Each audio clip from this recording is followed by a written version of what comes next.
Stop, stop, stop. You're doing it completely wrong, and you're going to confuse the passengers. The lead flight attendant snatched the oxygen mask right out of her hands and shoved her aside, in front of 180 people. Sonia Matthews took one slow breath, clasped her hands behind her back, and stepped away without a word. The younger woman, white, blonde, maybe 30, rolled her eyes at the other crew members and laughed, holding the mask up like she just prevented a disaster. What she didn't know was that Sonia Matthews had written the very safety manual she was pretending to know. A 25-year veteran flight attendant was publicly humiliated for doing the safety demo wrong on the airline she helped train. Sonia Matthews, 49, had been with Delta Airlines for 26 years. She'd worked every position: economy, first class, international purser, lead trainer, and for the last 8 years, she'd served as senior safety compliance officer for the entire Southeast region. That meant she wrote training protocols, evaluated crew performance, and conducted surprise inspections on active flights. Today was one of those inspections. She'd boarded Flight 2847 from Atlanta to Houston dressed like any other passenger: jeans, a navy blouse, no uniform, no name tag. She carried a tablet, a small notebook, and an ID badge tucked into her carry-on that read, Sonia Matthews, Senior Safety Compliance Officer, Delta Airlines Corporate. But nobody had asked to see it. She took her seat in 12D, buckled in, and watched as the crew prepared for departure. The lead flight attendant, a woman named Madison Pierce, was young, polished, and confident. Too confident. Sonia watched her bark orders at the other two attendants, both of whom looked nervous. One of them, a younger black woman named Renee, was clearly new. She fumbled with the drink cart, apologized twice, and kept glancing at Madison like she was waiting to be yelled at. Sonia made a note on her tablet. Lead Fa, overly aggressive with junior crew, monitor tone and delegation style. The plane pushed back from the gate. Madison picked up the PA microphone. Good afternoon, ladies and gentlemen. Welcome aboard Delta Flight 2847 with non-stop service to Houston. Her voice was crisp, rehearsed. But when it came time for the safety demonstration, things shifted. Madison stood at the front of the cabin, holding the safety card. Renee stood near the emergency exit, holding the oxygen mask for the demo. But Renee was shaking. Sonia could see it from 6 rows back. Renee held the mask wrong, upside down, the straps tangled. Madison's face flushed. She shot Renee a look that could have melted steel. Renee froze. And that's when Sonia stood up. She didn't think about it, it was instinct. She walked up the aisle, calm and steady, and placed a gentle hand on Renee's shoulder. You're okay, Sonia said quietly. Just turn it like this. She took the mask, rotated it right side up, untangled the straps and demonstrated the proper hold, one hand on the cup, the other pulling the strap to tighten. Renee's face flooded with relief. Thank you, she whispered. Sonia smiled. You've got this. She turned to walk back to her seat. And Madison stepped directly into her path. Excuse me, Madison said, her voice loud and sharp. What do you think you're doing? Sonia blinked. I was just helping.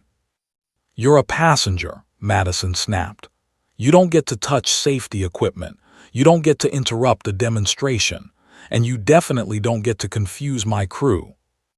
The cabin went silent. Passengers looked up. A few pulled out their phones. Sonia kept her voice calm. I wasn't trying to confuse anyone.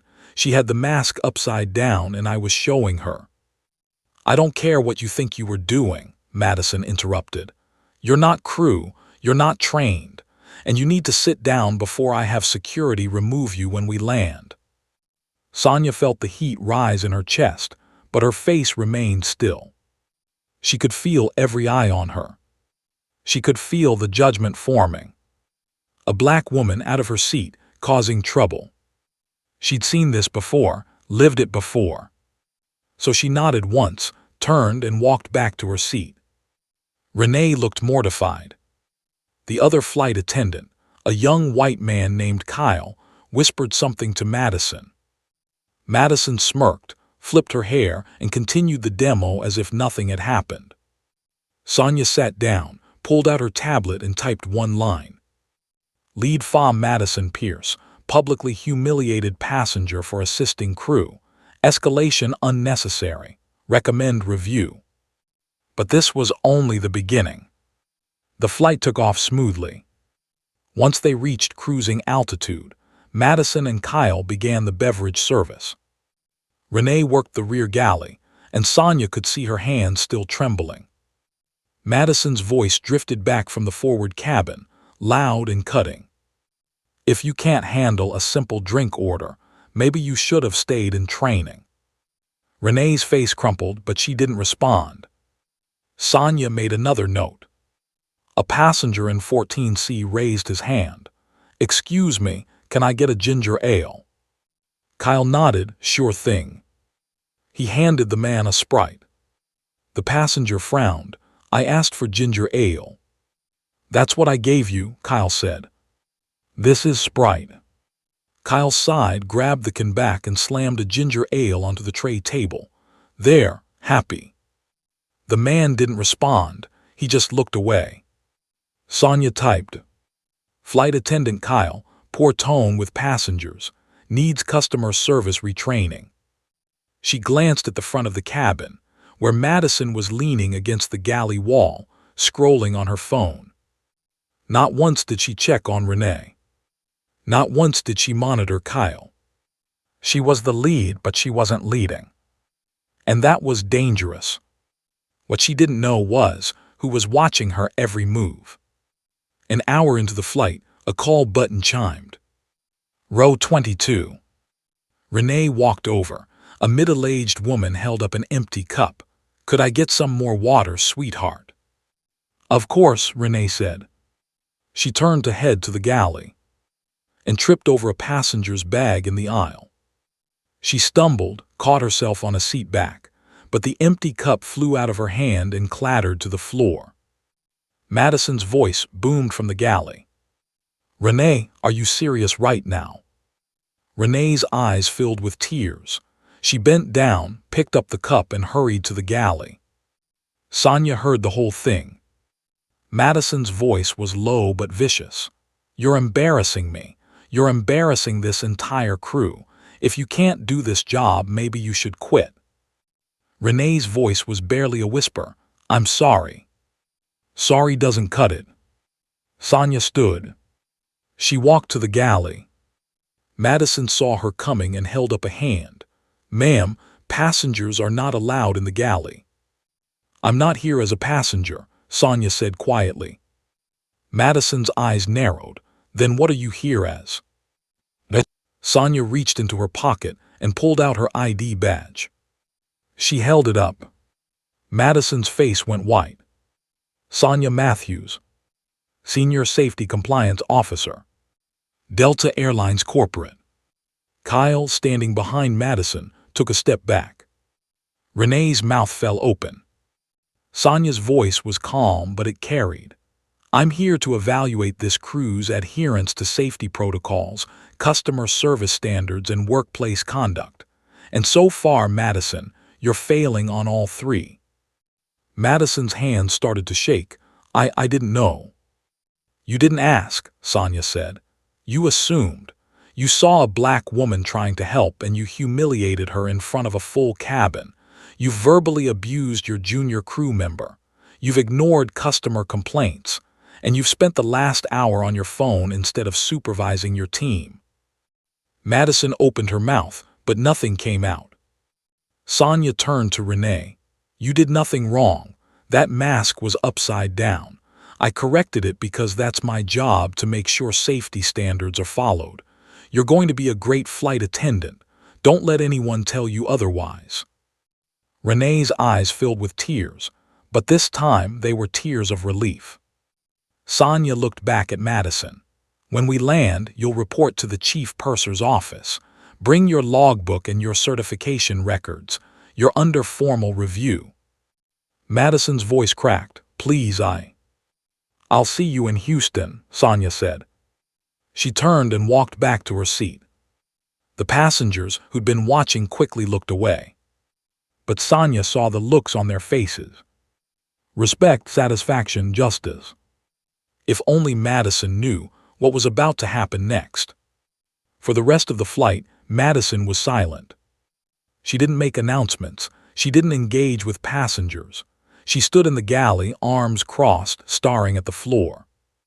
Kyle kept his head down and worked quietly. Renee, on the other hand, seemed lighter. She smiled at passengers. She double-checked drink orders. She even helped an elderly man retrieve his bag from the overhead bin.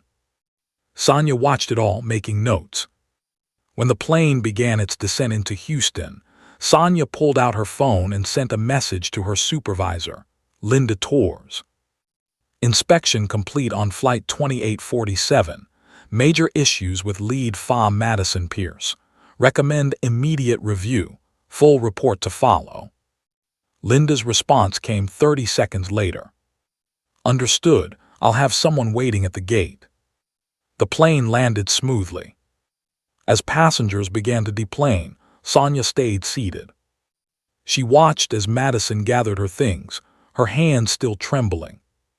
Kyle whispered something to her. She shook her head. Renee approached Sonia's row, her eyes uncertain. "Ms. Matthews," she said quietly. Sonia looked up. "Yes. I just wanted to say thank you for what you said, for standing up for me."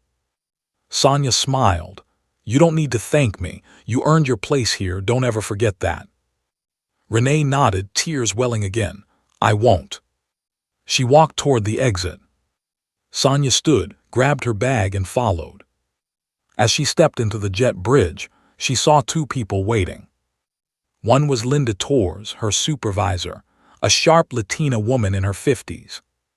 The other was a man in a Delta uniform with 4 stripes on his shoulders. A captain. Captain Dennis Hall, to be exact. White, early 60s, someone Sonia had worked with on multiple training seminars. "Sonia," Linda said, stepping forward, "we need to talk." Sonia frowned. "About the report?" "Not exactly." Linda glanced at Captain Hall. "We got a call mid-flight from a passenger." "A passenger?" Sonia repeated. Captain Hall nodded. "A passenger in 12F recorded the entire interaction between you and Madison Pierce. The video shows Madison humiliating you, snapping at Renee, and dismissing your help. The passenger posted it online." Sonia's stomach dropped. "Posted it?" "It's gone viral," Linda said. 3 million views in 2 hours. People are furious." Sonia closed her eyes. "I didn't want this to go public." "I know," Linda said gently, "but it did, and now Delta's PR team is involved. The CEO's office is involved, and they want answers." Captain Hall stepped forward. "Sonia, you didn't do anything wrong. In fact, you did everything right. But Madison Pierce just became a national headline, and Delta needs to respond." But here's the part that changed everything. Linda pulled out her tablet and turned it towards Sonia. On the screen was a news article. The headline read, "Delta flight attendant humiliates black safety officer. Viral video sparks outrage." Below it was the video. Sonia watched herself standing in the aisle, calmly correcting Renee's hold on the oxygen mask. She watched Madison storm up to her, snatch the mask and shove her aside. She heard Madison's voice, loud and clear. "You're a passenger. You don't get to touch safety equipment." The comments below the video were in the thousands. "She was just trying to help. This is so disrespectful. Why did that flight attendant assume she didn't know what she was doing?" Classic racism. She saw a black woman and assumed she was out of line. Sonia's hands trembled. "They're calling for Madison to be fired," Linda said quietly. "They're demanding an apology from Delta, and they want to know who you are. I don't want attention, Sonia said. I just wanted to do my job. I know, Linda said, but this isn't just about you anymore. This is about every flight attendant of color who's been dismissed, doubted, or disrespected. People are angry, and they want accountability. Captain Hall nodded. Delta's issuing a statement in 1 hour. They're going to publicly apologize to you, announce Madison's suspension, and commit to mandatory bias training for all crew members. Sonia looked up. Suspension. Pending investigation, Linda said. But between you and me, she's done. What Sonia didn't know was that the story was about to take another turn. 2 days later, Sonia sat in a conference room at Delta's Atlanta headquarters. Across from her were 4 people. The vice president of in-flight services, the head of human resources, a representative from legal, and a woman Sonia didn't recognize, white, late 50s, in a sharp gray suit. The VP, a black man named Terrence Williams, spoke first. Sonia, thank you for coming. I know the last few days have been overwhelming. That's one word for it, Sonia said. Terrence nodded. First, I want to apologize on behalf of Delta Airlines. What happened to you on Flight 2847 was unacceptable. You were doing your job and you were publicly humiliated for it. I appreciate that, Sonia said. Second, Terrence continued, we've completed our investigation into Madison Pierce's conduct. She's been terminated. Sonia's eyes widened. Terminated. The woman from legal nodded. Ms. Pierce violated multiple company policies, including workplace harassment, failure to follow safety protocols, and creating a hostile work environment. The video evidence made the case clear. Sonia sat back, processing. What about Renee? She asked. Terrence smiled. Renee Davis has been reassigned to a mentor-led training track. She'll work with senior flight attendants, including you, if you're willing to build her confidence and skills. I'm willing, Sonia said immediately. Good, Terrence glanced at the woman in the gray suit. Now there's one more thing. The woman leaned forward. Ms. Matthews, my name is Catherine Brennan. I'm the Chief Diversity and Inclusion Officer for Delta Airlines. Sonia shook her hand. I've reviewed your file, Catherine said. 26 years of service. Flawless safety record. You've trained over 2,000 flight attendants. You've written 3 major revisions to our safety protocols. And in the last 5 years alone, you've conducted 150 compliance inspections.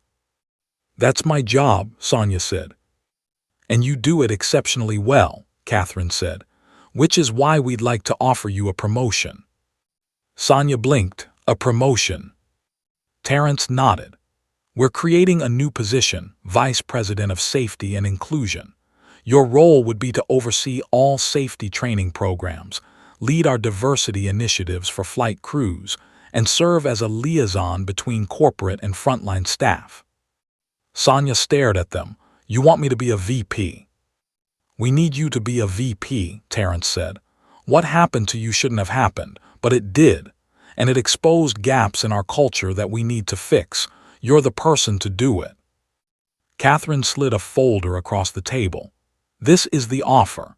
Significant salary increase, full benefits, and a seat at the executive table. You'd report directly to the CEO. Sonia opened the folder, her hands shaking. The numbers were staggering. She paused. I need time to think. Take all the time you need, Terrence said. But Sonia, this isn't charity, this is recognition. You've earned this 10 times over. And just when things seemed to settle, the second revelation hit. That evening, Sonia sat in her living room in Atlanta, staring at the offer letter. Her phone buzzed. A text from an unknown number. Ms. Matthews, this is Renee Davis.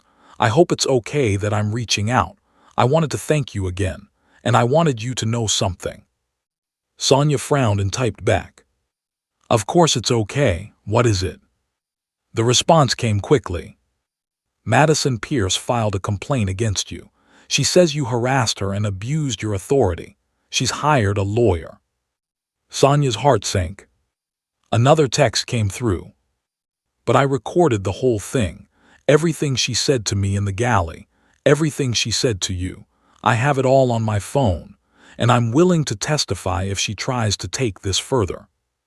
Sonia sat back, tears welling in her eyes. She typed, "Thank you, Renee. That means more than you know. You stood up for me. It's the least I can do." Sonia smiled through her tears. Another message came in, this time from Linda Torres. FYI, Madison's lawyer dropped her case. Apparently the video evidence was too strong. She's not pursuing it further. Sonia exhaled, the weight lifting from her chest. It was over. 3 months later, the resolution. Sonia stood in front of a room full of flight attendants at Delta's training facility in Atlanta. She wore a Navy suit, her new VP badge clipped to her lapel. In the audience sat Renee, who was now thriving in her mentor program. Also in the audience, sitting in the very back row, was Madison Pierce.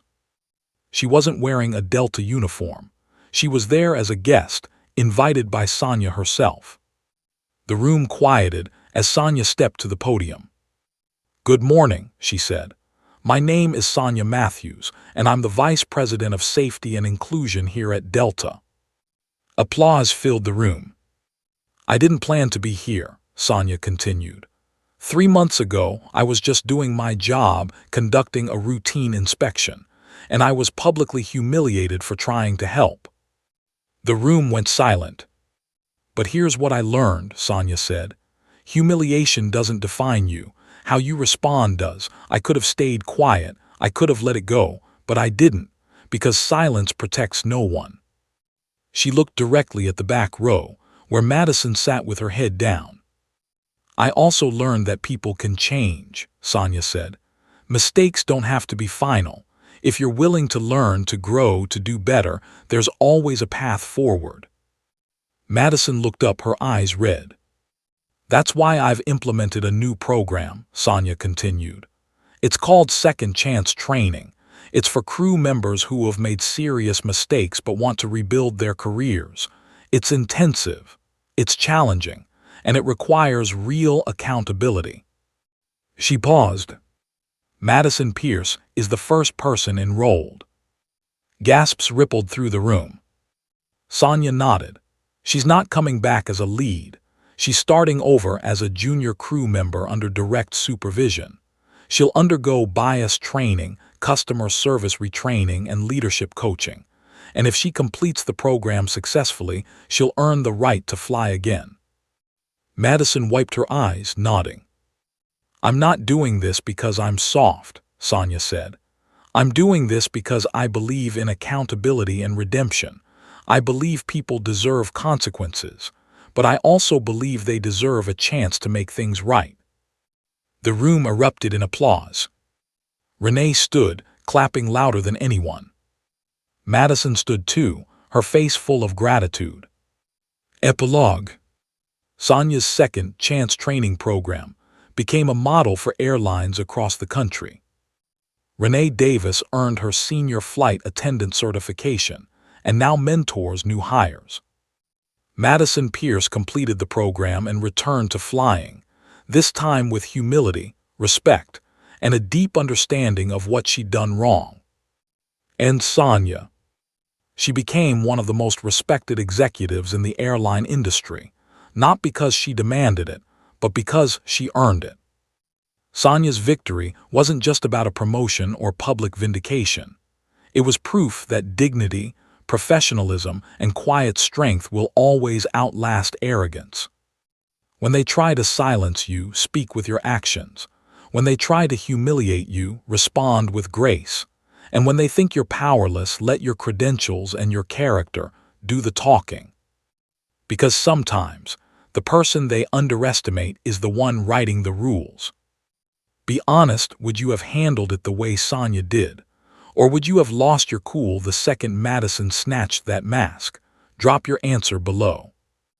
And if you believe that respect is earned through character, not assumptions, hit that like button and share this story. I'm Citeles, and I'll see you in the next one.